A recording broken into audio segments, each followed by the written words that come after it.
এটুকু এক একটা বাবা মার কাছে যথেষ্ট মূল্যবান কিছু হচ্ছে মূল্যবান তাদের সন্তানের জিনিস। হ্যাঁ, তাদের নিজেদের উপর হাত তুলবে।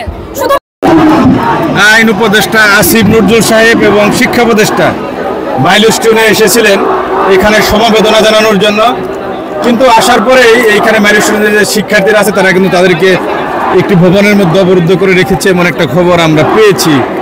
আমরা দেখতে পাচ্ছি এখানে তারা অবস্থান করছে, পুলিশ প্রশাসনও এখানে অবস্থান করছে। তারা কিন্তু উপদেষ্টাদের বের হতে দিচ্ছে না, এমন পরিস্থিতি সৃষ্টি হয়েছে এখানে। আমরা আপনাদের জানানোর চেষ্টা করবো। ভাই, জানেন কোন কোন উপদেষ্টা এখানে আছে? আইন উপদেষ্টা আর শিক্ষা উপদেষ্টা দুজনে আছে। জি। তাহলে কেন বেরোতে দিচ্ছেন না আপনারা?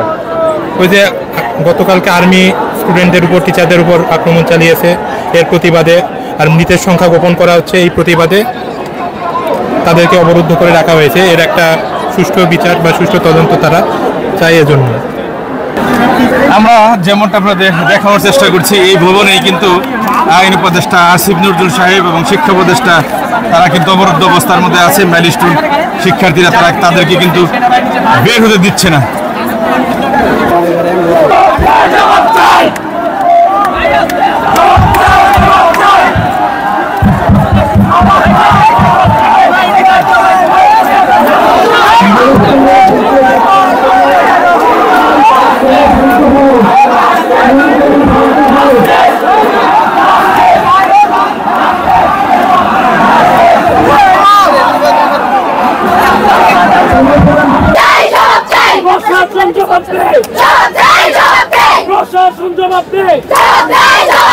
আমার ভাই মরলো কেন? আমার বোন মরলো কেন? দিয়েছি তো রক্ত সত্যের বন্যায়, সত্যের বন্যায়, সত্যের বন্যায়।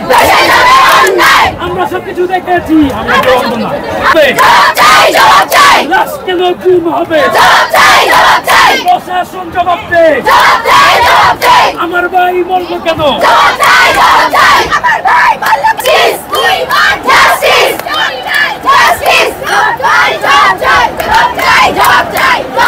এই যে কোন কোন উপদেষ্টাকে আপনারা অবরুদ্ধ করে রাখছেন জানেন? বেরোতে দিচ্ছেন না কেন? আমরা ঠিক মতো দেখতেই পারি এবং আমাদের সেনাবাহিনীও এখনো আসেনি যে আমাদের দরকার যেন একটা সুষ্ঠু দাবির যেন তারা প্রত্যাশা দেয় এবং এই দাবিটা যেন তারা ঠিক মতন পালন করে, কারণ সন্তানের লাশ ডিজার্ভ করে। তারা মানে ছাই হলেও নিয়ে যাচ্ছে, ঘুম কেন করবে না? কিন্তু রাত 2টার সময় কিভাবে তারা বস্তায় ভরে ভরে তারা ছাইগুলো নিয়ে যাচ্ছে। এটুকু এক একটা বাবা মার কাছে যথেষ্ট মূল্যবান কিছু হচ্ছে মূল্যবান তাদের সন্তানের জিনিস। হ্যাঁ, তাদের নিজেদের উপর হাত তুলবে শুধুমাত্র ডেট কাউন্ট প্রকাশ করার জন্য। এর উপর তারা ফোনও নিয়ে যাচ্ছে হোস্টেলদের কাছ থেকে। এগুলো কি ধরনের বিচার? হোস্টেলদের সবাইকে বের করে দেওয়া হয়েছে, বের করে দেওয়া হয়েছে, তাদের প্যারেন্টসদের নিতেও দিচ্ছে না ফোন। হোস্টেলের সব ছেলেদের সকালবেলা বাসায় পাঠিয়ে দেওয়া হয়েছে জবরদস্তি করে। কালকে রাতে 2টার সময় সব লাশ গুম করা হচ্ছে কেন? এটার বিচার চাই আমরা। মাইলস্টোন থেকে জানাচ্ছিলাম উপদেষ্টাদের অবরুদ্ধের খবর। আমরা পরবর্তী আপডেট আপনাদের জানানোর চেষ্টা করবো, সাথেই থাকবেন।